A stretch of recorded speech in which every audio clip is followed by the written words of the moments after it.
Teman-teman ya, sebenarnya kita itu merasa harusnya bersyukur ya, punya usaha yang jarang ataupun tidak mudah ditiru ya.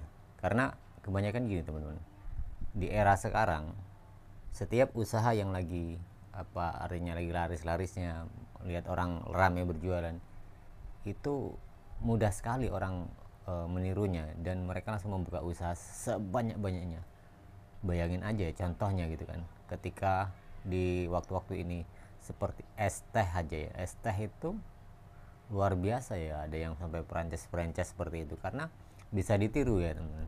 Kemudian apalagi jenis sejenis, pokoknya makanan-makanan yang kekinian itu mudah sekali untuk dimodifikasi ya. Kemudian ya mereka, para pemodel-pemodel juga itu berusaha keras mencari celah di hal-hal yang menarik untuk saat ini. Nah, sedangkan usaha kita teman-teman, sebenarnya usaha kita itu usaha yang apa ya, artinya yang sangat ringan bagi orang-orang yang ngerti ya, ngerti tentang kuliner roti, terutama roti kue gitu kan.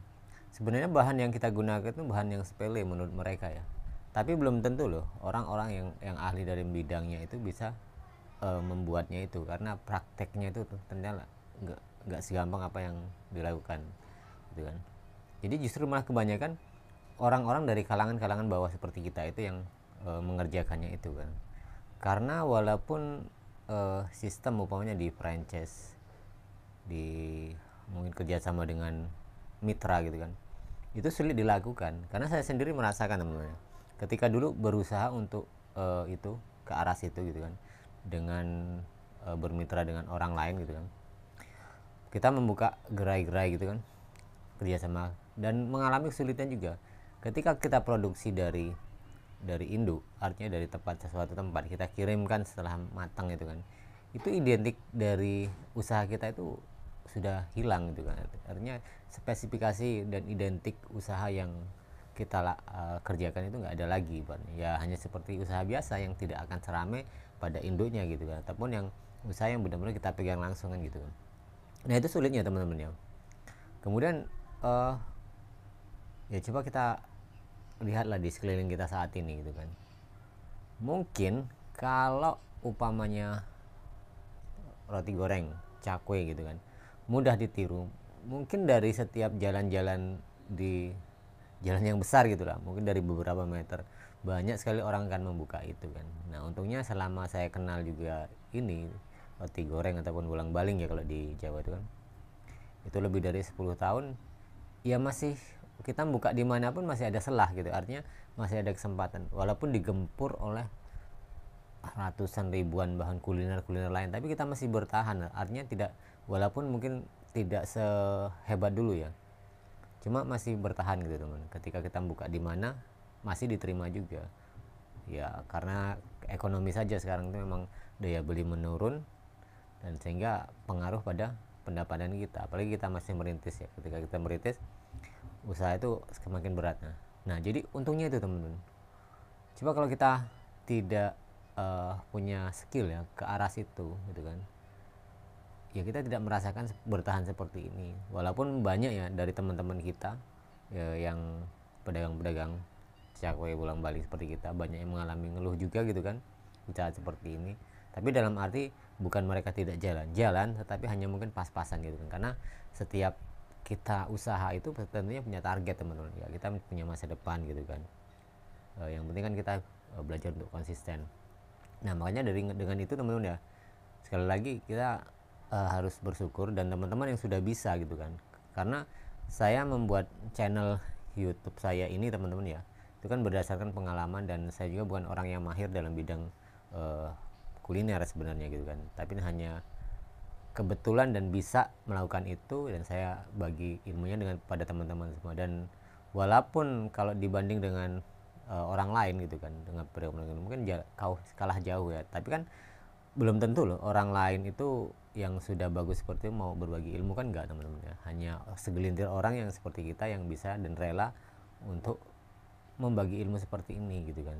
Nah artinya dari beberapa subscriber saya juga gitu kan, bahkan saya pernah mampir di beberapa titik gitu kan, yang dulunya katanya belajar dari YouTube saya, saya lihat mereka lebih bagus dari saya gitu kan, artinya eh, potongan, kemudian mungkin ramenya malah lebih dari usaha yang saya miliki saat ini ya gitu kan. Nah itu artinya bukti ya bahwa setiap orang itu punya rezeki masing-masing melalui konten-konten saya seperti ini gitu kan. Jadi dan contohnya di Kalimantan teman-teman, ada di Kalimantan di Balikpapan itu ya teman kita yang mungkin beliau sering nyimak YouTube saya juga, di situ usahanya sudah jalan gitu kan, yang pernah kesini pernah nyambangin saya gitu kan.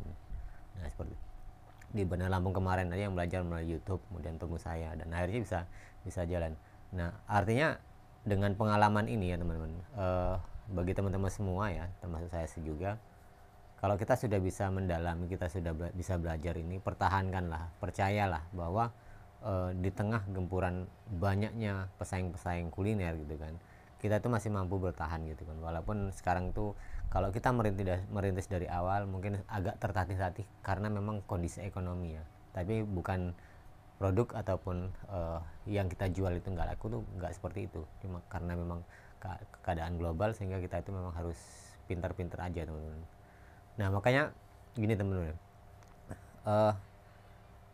yang penting jangan melakukan kesalahan-kesalahan fatal. Artinya seperti kalau saya itu kan memang salah dari manajemen awal gitu kan, jadi buat saya itu merasa introspeksi lah untuk saat ini gitu seperti itu. Jadi dari teman-teman semua ya yang banyak bertanya pada saya pribadi gitu kan, mungkin ada yang kurang pas gitu, ataupun ada juga yang karena kan membandingkan teman-teman ya, dari ilmu yang saya berikan gitu kan, pengalaman saya berikan mungkin beda dengan orang lain gitu kan. Nah ini kan ada sedikit perbedaan gitu. Nah teman-teman kan bisa membandingkan dan mengambil mana yang lebih bagus dari itu. Kalau dari pengalaman saya sendiri sih ya sampai saat ini saya mengakui tidak sebagus garapan ya, ataupun buatan saya tidak sebagus yang lain gitu kan. Tetapi saya juga sudah melihat ya dari teman-teman saya ataupun subscriber saya juga yang belajar dari YouTube saya itu, mereka malah lebih bagus gitu kan. Itu saya bisa membuktikan seperti itu. Makanya sekali lagi kita masih bersyukur teman-teman punya kesempatan untuk mengembangkan dan bertahanlah di usaha ini gitu. Karena saya sendiri merasakan sudah berapa kali banting setir akhirnya balik lagi ke dagang seperti ini, karena yang lebih mudah cara pemasarannya. Karena usaha lain teman-teman ya kadang rame-ramenya nih seperti es contohnya, saya pernah ke arah itu kan dan membuka itu, tapi tidak semudah ya, tidak semudah apa yang kita bayangkan. Kalau punya orang lain rame, nah kita belum tentu serame itu. Makanya mungkin rezeki saya memang di sini gitu kan. Nah begitu juga teman-teman ya, bersyukurlah gitu kan ketika sudah bisa mendalami, sudah bisa membuat usaha ini gitu kan. Sekali lagi walaupun kita dihimpit dan digempur oleh berbagai macam kuliner, kita masih tetap bertahan. Dan yang paling apa yang menjadi pegangan kita adalah usaha kita itu tidak mudah ditiru, sehingga orang itu tidak mudah untuk meniru usaha kita gitu kan. Ya saya katakan tadi teman-teman, kalau itu memang bisa ditiru mungkin sudah banyak sekali tumbuh yang menjamur gitu kan, sudut-sudut kota, sudut jalan mungkin sudah banyak sekali. Oke tetap semangat teman-teman ya. Dari cerita saya ini moga-moga bisa bermanfaat ya buat pribadi saya sendiri dan teman-teman semua. Ya saya hanya menekankan untuk bertahanlah pada apa yang kita bisa gitu.